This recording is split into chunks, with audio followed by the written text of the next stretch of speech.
Okay, R. Kelly. The stage lights burn bright. A single man stands before a roaring crowd, his voice sharp, his mind sharper. Every joke hits like truth wrapped in laughter. He's untouchable. This is Dave Chappelle, the man who made America laugh at itself. But one day, at the height of his fame, he vanished. No farewell tour, no interviews, just silence. Hollywood called him crazy. The media called him unstable. Fans called it a tragedy. Because how could anyone walk away from $50 million and disappear to Africa? Behind the laughter was a man haunted by fame, pressure, and the cost of honesty in an industry built on illusion. He wasn't just a comedian. He was a mirror held up to a nation that didn't always like what it saw. And so, he did the unthinkable. He chose truth over money, freedom over fame. This is the story of the most fearless voice in comedy, the man who refused to bow to Hollywood.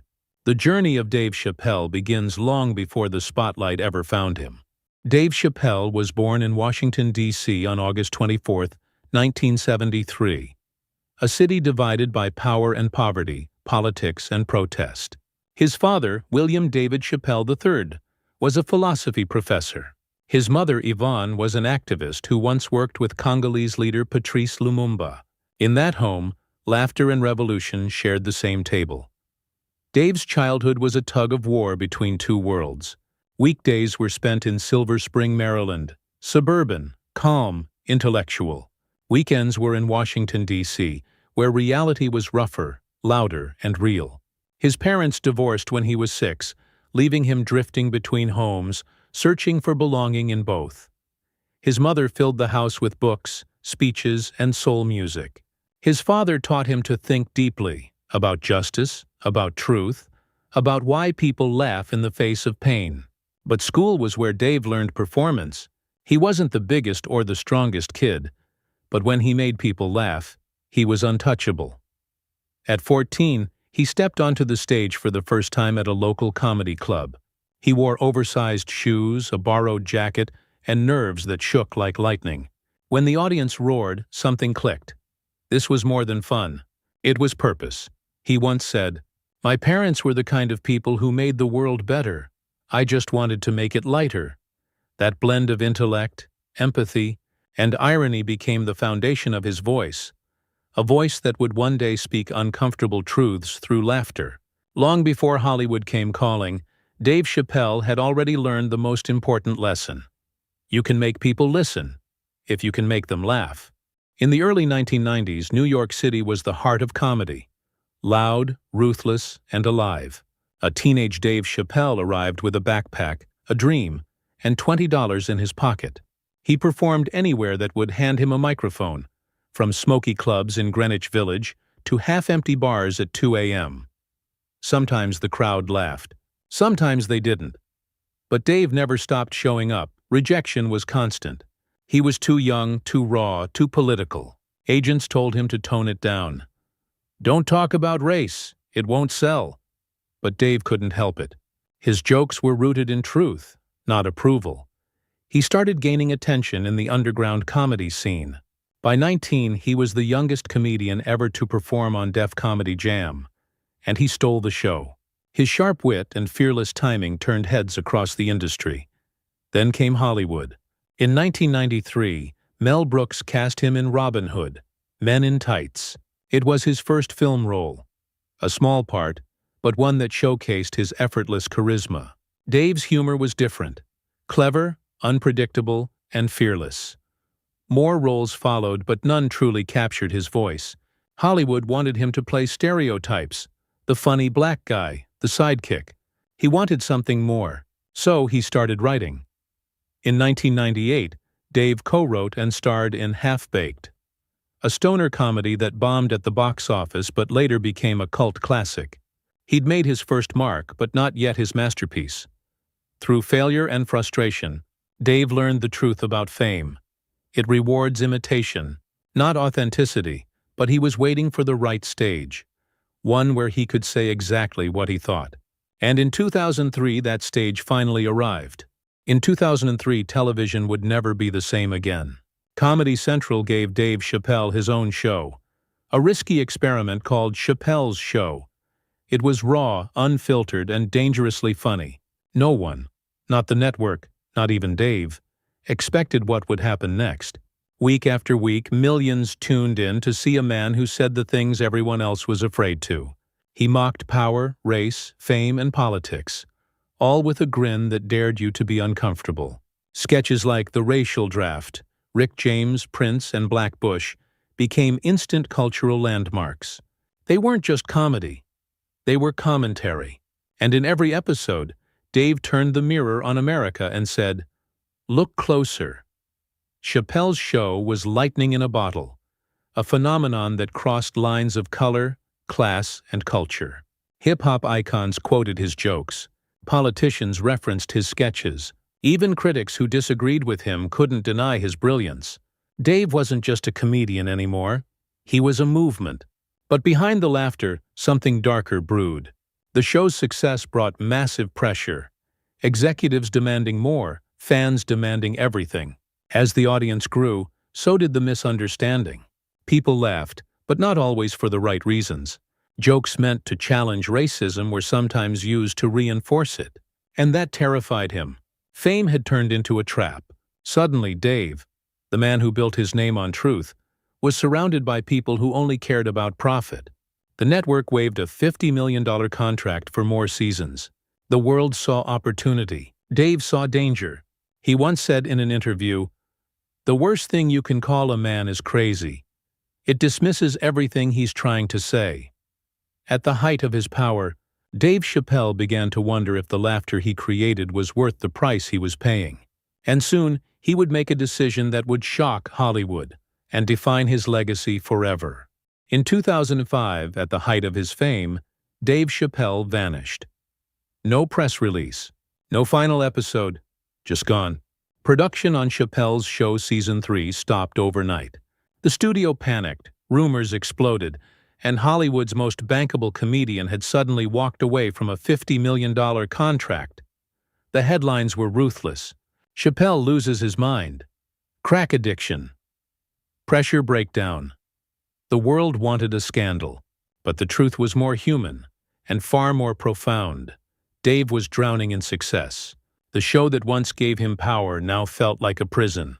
His jokes, created to challenge racism, were being twisted and laughed at for racist reasons.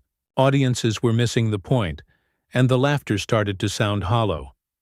He spoke later about one particular moment, a sketch on set where a white crew member laughed just a little too hard.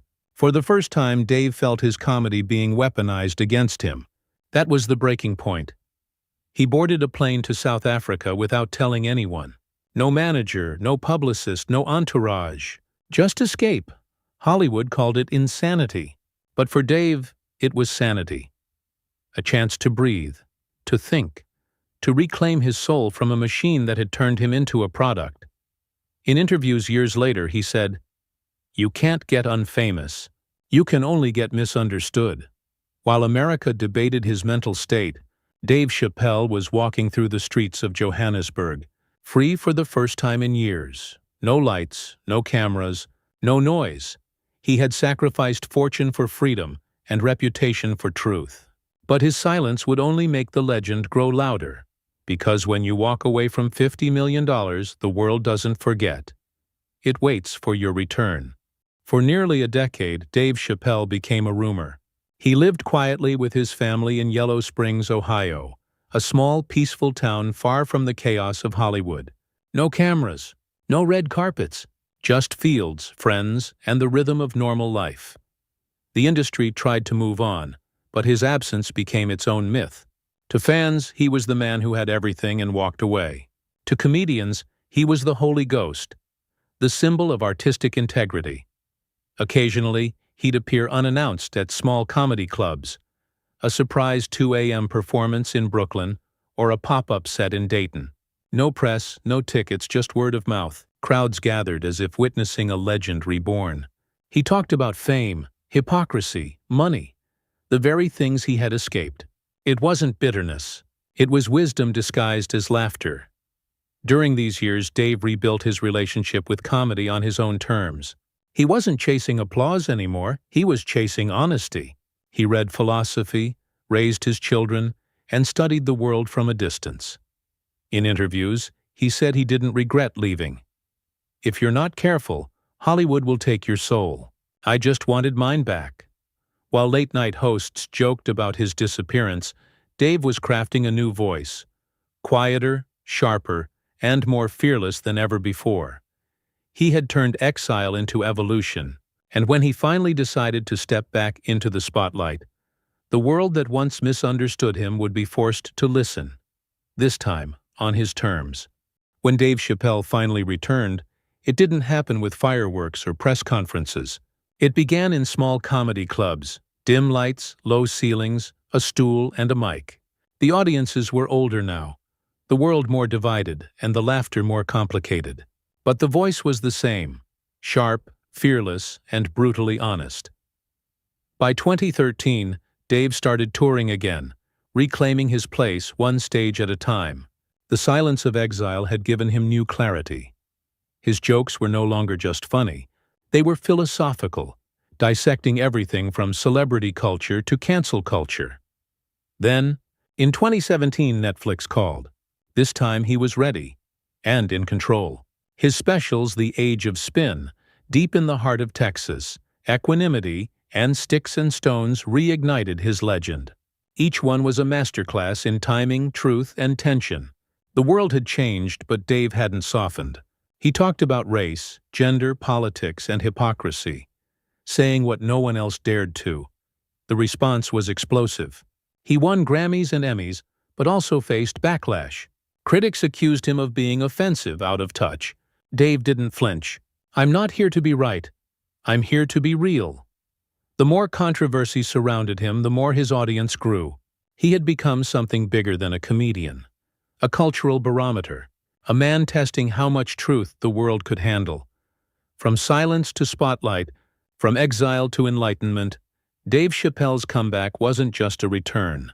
It was a reminder that real art isn't about comfort, it's about courage. And for the first time in years, the laughter was his again, not Hollywood's. Today, Dave Chappelle stands as one of the most influential comedians in modern history. Not because he played it safe, but because he never did. His voice reshaped American comedy, forcing audiences to question why they laugh, what they believe, and what they fear. From Chappelle's show to his Netflix specials, his work became more than entertainment. It became cultural reflection.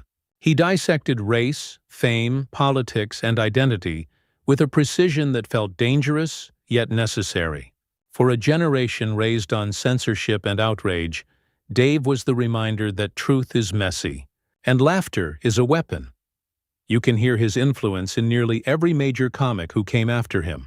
Kevin Hart, Trevor Noah, Donald Glover, Ali Wong, all owe something to Chappelle's mix of honesty and absurdity. Even beyond comedy, musicians, actors, and activists cite him as a symbol of creative freedom, a man who refused to let fame rewrite his voice. Awards came. Multiple Grammys, Emmys, and the Mark Twain Prize for American Humor. But they were never the point. Dave often joked, "I didn't leave Hollywood to get awards. I left to stay human."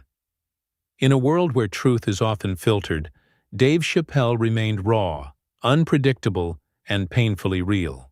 His legacy isn't about jokes, it's about courage. He reminded us that comedy isn't just about laughter, it's about connection, confrontation, and truth. And as long as there's something worth questioning, Dave Chappelle's voice will echo, somewhere between a punchline and a prophecy. The spotlight fades, but the echo of laughter remains. Dave Chappelle's story isn't just about comedy. It's about integrity. He stood on stages built by the system, looked it in the eye, and said no. He walked away from money, power, and fame. Not because he was broken, but because he refused to be owned. In a culture addicted to applause, he taught us that silence can be louder, that sometimes the most radical act is walking away. He turned laughter into truth, and truth into art. He showed the world that being funny and being fearless are the same thing, just different ways of telling the truth. Dave Chappelle didn't just make people laugh. He made them think. And long after the jokes fade, the message remains. Freedom is the only punchline that matters. This was Dave Chappelle, the genius who refused to bow to Hollywood. You're watching Stars and Scandals. Subscribe for more untold stories of Hollywood's most fearless icons.